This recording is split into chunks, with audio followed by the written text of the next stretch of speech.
नमस्कार, मैं हूं आपके साथ ज्योति कनौजिया और आप देख रहे हैं नया भारत दर्पण समाचार। आइए रुक करते हैं खबर की ओर। मां बेटी को कमरे में बंद कर चोरों ने दिया घटना को अंजाम। हरदोई पुलिस बनी मूक दर्शक।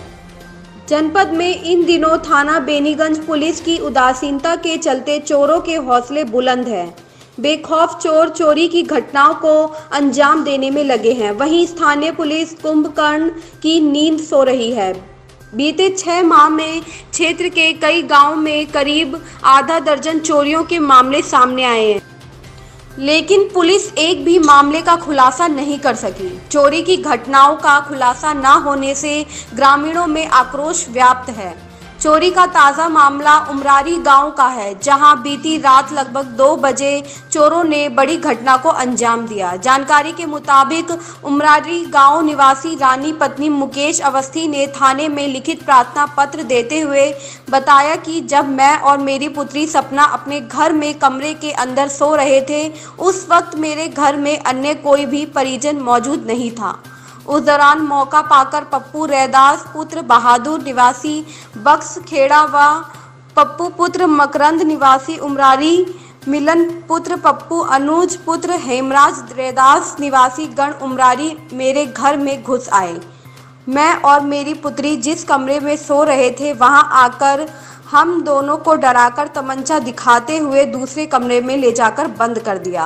वह मेरे कमरे में रखी अलमारी का लॉक तोड़कर उसमें से सारा जेवर व करीब 2,75,000 रुपये लेकर चले गए।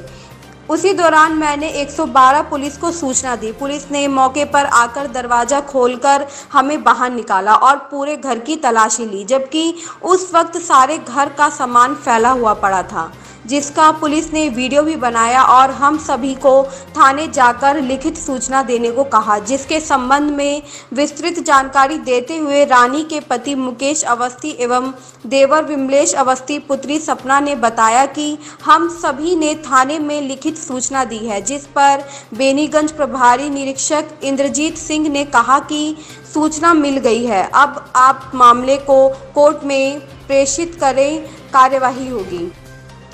न्याय की चौखट पर कोर्ट चले जाने की बात सुनकर प्रार्थी मुकेश अवस्थी का पूरा परिवार स्तब्ध एवं दुखी है। वहीं हल्का दरोगा अमित कुमार सिंह के अनुसार उन्हें मामले संबंधी कोई जानकारी ही नहीं है। मेरे पिता का नाम राधा कृष्ण अवस्थी है। मैं इसी उमरारी गांव का निवासी हूँ। थाना मेरा बेनीगंज है। और वही शाम को करीब 1:30 बजे की ये वारदात है। 1:30 बजे इन लोगों ने आके घर पे हमारे हमला कर दिया। हमारी भतीजी और हमारी दादी घर में थी, हम अपने मोटर पर थे, बड़ा भाई हमारा यहाँ था नहीं।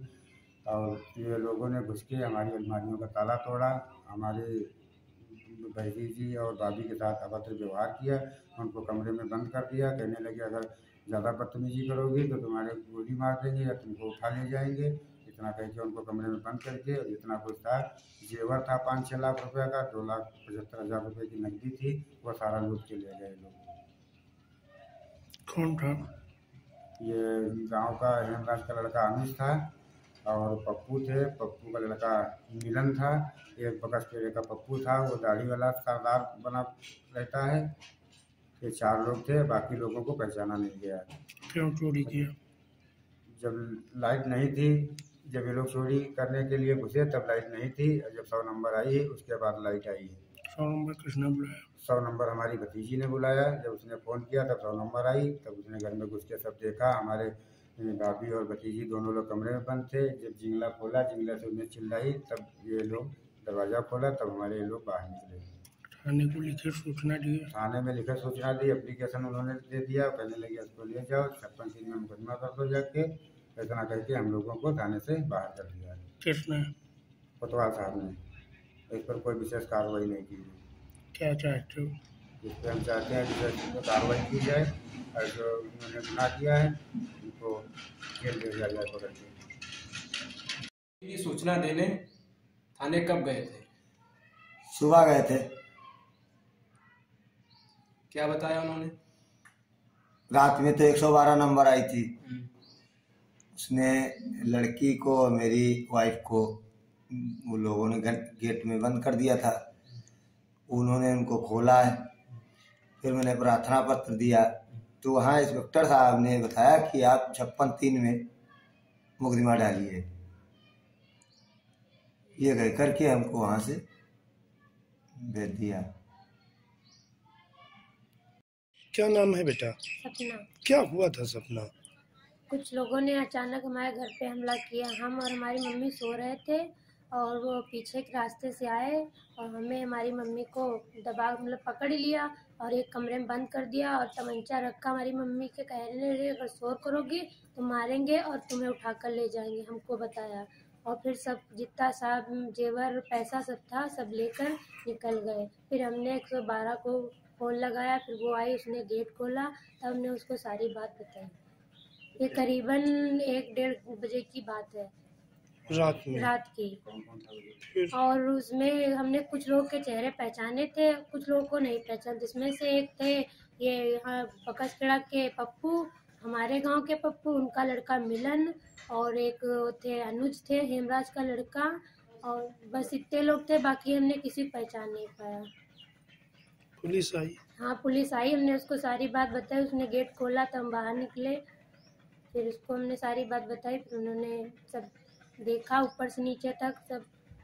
तब घर में नहीं था कोई? नहीं, घर में कोई नहीं था, हमारे पापा भी बाहर थे, चाचा हमारे मोटर पे थे, हम और हमारी मम्मी सिर्फ थे।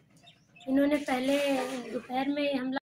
रात में जब तुमने पुलिस बुलाई तो तुमने भी देखा कि हमारे यहाँ क्या क्या चोरी हुआ था? हमारे यहाँ हार का डिब्बा था, उसमें हार नहीं था, पायलें थी और बिछुआ, कमर बिछुआ था, मांग टीका था, अंगूठी थी 2-3 और पैसा था करीबन 2,75,000 और ये और भी छोटी मोटी चीज़ें थी, पायलें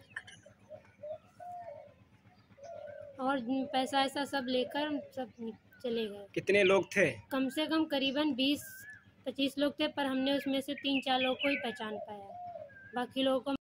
जब ये चोरी वाली वारदात हुई रात में तो उस समय घर पे कौन कौन था?